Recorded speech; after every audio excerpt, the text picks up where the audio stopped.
Hey there, welcome to Cinema Mahapapangal. You might have already watched Cinema Sits, a YouTube channel which dissects movie scenes and shows even the smallest flaws.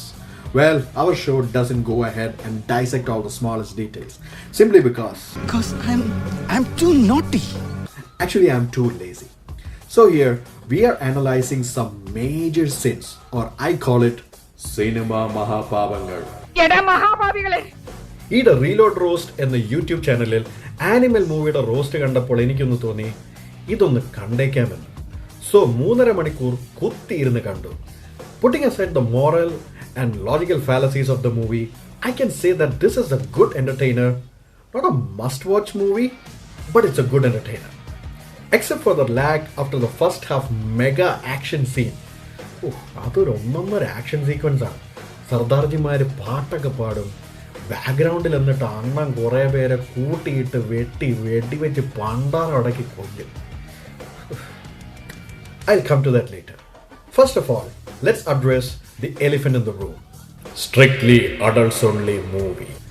This movie is strictly adults only. ടീനേജേഴ്സിനെ ഒരു കാരണവശാലും ഈ പടം കാണിക്കാൻ പാടില്ല. കുട്ടികളുടെ കാര്യം ഞാനിവിടെ പറയുന്നില്ല, കാരണം വിവരമുള്ള ഒരു മാതാപിതാക്കളും അത് ചെയ്യില്ല എന്ന് വിശ്വസിക്കുന്നു.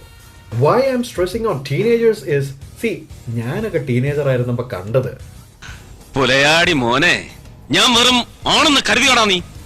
പക്ഷേ ഇവിടെ ചെറിയൊരു വ്യത്യാസമുണ്ട്.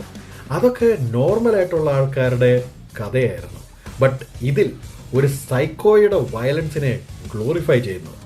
I'll explain. ഈ സിനിമയിലെ നായകൻ സ്വയം വിശേഷിപ്പിക്കുന്നത് ഒരു ആൽഫ മെയിൽ ആയിട്ടാണ്. പക്ഷെ വിമർശകർ പറയുന്നത് ഇവൻ ഒരു ടോക്സിക് ആൽഫ മെയിൽ ആണെന്നാണ്. But in reality, he is a toxic psycho character.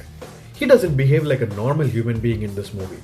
പക്ഷെ ആ ബിഹേവിയറിനെയൊക്കെ ഭയങ്കര കിട്ടു മ്യൂസിക് ബിജിഎമ്മും സൗണ്ട് എഫക്ട്സും ഒക്കെ കയറ്റി സമ്പന്ന ബഹുലമാക്കിയിരിക്കുകയാണ് നമ്മുടെ director. I'll give you a simple example. ഇവൻ്റെ ചേച്ചി ആരോ റാഗ് ചെയ്യൂ എന്ന് പറഞ്ഞുകൊണ്ട് ഇവനൊരു മെഷീൻ ഗണ്ണുമായിട്ട് കോളേജിൽ ചെന്ന് ടെററിസ്റ്റുമാർ വെട്ടിവെക്കുന്ന പോലെയൊക്കെ ചെന്ന് ക്ലാസ്സിനകത്ത് കയറി വെട്ടിവെക്കും. ഈ US-ലെ പോലത്തെ സ്കൂൾ ഷൂട്ടിങ്സിൻ്റെ ട്രെൻഡ് ഇനി ഇന്ത്യയിലും കൂടെ തുടങ്ങാൻ വേണ്ടിയായിരിക്കും ഡയറക്ടർ ഇതുപോലത്തെ ബ്രില്യൻ സീൻസൊക്കെ എടുത്ത് ചാമ്പുന്നത്. This is just one example. വേറൊരു എക്സാമ്പിളിൽ ഇവൻ്റെ കിടുങ്ങാമണിയും കാണിച്ചുകൊണ്ട് ഇങ്ങനെ വീടിൻ്റെ വെളിയിൽ കൂടെ ഇങ്ങനെ നടക്കും. അപ്പം ഇത് കണ്ട സന്തോഷത്തിൽ സർദാർജി കസിൻ ബ്രദേഴ്സ് ഒരു മെഷീൻ ഗൺ എടുത്ത് ഏതോ VIP മരിച്ച കണക്ക് മോളിലോട്ടേക്ക് 21 റൗണ്ട് ഫയറിംഗ് നടത്തും. See, teenagers are easily influenced by what they see in movies. It is in this age they start idolizing people, starts hero worshipping, etc. See, I am not talking about or bothered about the political correctness here. I am talking about the bad influence animal movie can create on teenagers. And it's massive. There is a lot of bloodshed, domestic violence involving husband and wife. He goes to an extent where he takes an AK-47 and shoots at his wife. In real life, AK-47 എടുത്ത് വെച്ച് ഇങ്ങനെ പൊട്ടിക്കാൻ വല്ലപ്പോഴും ഒക്കെ. But seriously, the makers of the movie are glorifying excessive violent and psycho-like behavior. So, it is up to us to create awareness among teenagers. It's high time. See, US-ൽ എന്തുകൊണ്ട് ഇത്രയും school shootings നടക്കുന്നു? Because they're influenced by violence in games and movies. Talking about logical fallacies, we'll come to our first Mahapapa, License to Kill. ആനിമലിൻ്റെ കഥ നടക്കുന്നത് ഒരു parallel യൂണിവേഴ്സിലാണ്, where police, law and order doesn't exist. അതായത് ഈ പടത്തിൽ 4-5 major crimes നടക്കുന്നുണ്ട്, പക്ഷേ അവിടെയൊന്നും പോലീസില്ല. ഒന്ന്, നേരത്തെ പറഞ്ഞില്ലായിരുന്നോ, കോളേജിൽ കയറി മെഷീൻ ഗൺ വെച്ച് വെട്ടിവെക്കുന്നത്, അതവൻ്റെ ബില്യണയർ അച്ഛൻ ഒതുക്കി വിട്ടു എന്ന് കരുതാം.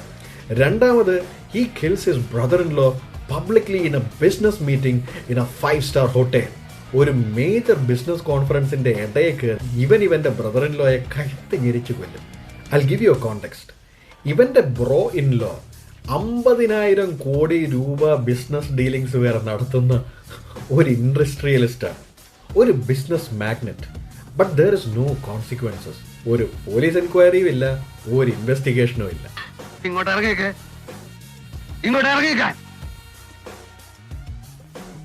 നിങ്ങളാണ് പോലീസ് വിടാൻ പറഞ്ഞത്. നിങ്ങളാണോ പോലീസ് പുല്ലാണോ? അത് കഴിഞ്ഞ് വേറൊരു 5-star ഹോട്ടലിൽ ഒരു ഭയാനക ആക്ഷൻ സീക്വൻസ് നടക്കുന്നുണ്ട്. അവിടെ ഇവൻ ഒരു റാറ്റിൽ ഗണ്ണിന്റെ 5 ഇരട്ടി സൈസുള്ള ഈ യന്ത്രം വെച്ച് I don't know what to call this, he kills hundreds of goons. Literally what happens is a massacre in a public place. Yes, it's a massacre. Ideally it should come in international news, but again, no police, no inquiry, no investigation. Full license to kill. No. Full license to massacre. Now talking about this action sequence, we come to the next Mahapapangal. Attack of the Clones. എന്നിട്ട് ഹോട്ടലിൽ ഒരു 10-200 gangsters വരും, wearing low poly masks. Looks like a clone army. Aesthetically it looks good. Initially, this action sequence starts off nicely. In later stage, he goes for a kodali fight with 20-30 goons.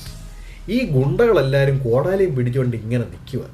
എന്നിട്ട് ഇവൻ ഒരു കോടാലി എടുത്തിട്ട് ഇവരുടെ നടുക്കൂടെ ഇങ്ങനെ നടക്കും, slow മോഷനിൽ കൂടെ. നല്ല വെട്ട് കൊടുക്കേണ്ടതിന് പകരം ഇവരിങ്ങനെ കോടാലിയും പിടിച്ചുകൊണ്ട് ഇങ്ങനെ പേടിച്ച് നോക്കും. ഇതിനും മാത്രം പേടിക്കാൻ ഇവന് 7 അടി 8 അടി പൊക്കമൊന്നുമില്ല. കണ്ട പ്രഡേറ്ററിനെ പോലെയും അല്ല ഇരിക്കുന്നത്. എന്നിട്ട് എല്ലാവരും കൂടെ ഇവന്റെ വെട്ടുകൊള്ളും. Mortal sin number 3, post cardiac surgery, വെറുപ്പിക്കൽ. സോ ഈ attack of the clone action sequence വരെ പടം നല്ല ഫ്ലോയിലാണ് പോകുന്നത്. But after that clone attack sequence, movie becomes unbearable. We'll have to sit through good 30-45 minutes of Ranbir's Verupickal. So basically, after this attack, there is bullet everywhere in his body. അവന്റെ ഹാർട്ടിലും കിഡ്നിയിലും ലിവറിലും എല്ലായിടത്തും bullet. ചത്തില്ല. 5 ബുള്ളറ്റാ operate ചെയ്തെടുത്തത്. മിസൈലും എല്ലാം ഉണ്ടായിരുന്ന ഉള്ളില്. ഒരു വെടിയും മിന്നലും മാത്രമേ എനിക്ക് ഓർമ്മയുള്ളൂ. And he has to go through a heart transplant surgery. So ഈ കിട്ടിയ സമയം കൊണ്ട് നമ്മുടെ അണ്ണൻ്റെ അപ്പനെ വെറുപ്പിക്കും, ചേച്ചിമാരെ വെറുപ്പിക്കും, ഭാര്യയെ വെറുപ്പിക്കും, ജോലിക്കാരിയെ വെറുപ്പിക്കും, ഒരു പള്ളിയിലച്ചനെ വെറുപ്പിക്കും, ഒരു ബ്രഹ്മചാരി സന്യാസിയെ വെറുപ്പിക്കും. വെറുപ്പീരോടെ വെറുപ്പീര്. If you can sit through all this, then next is a treat by Tripti Dimri. She and Abrar, played by Bobby Deol.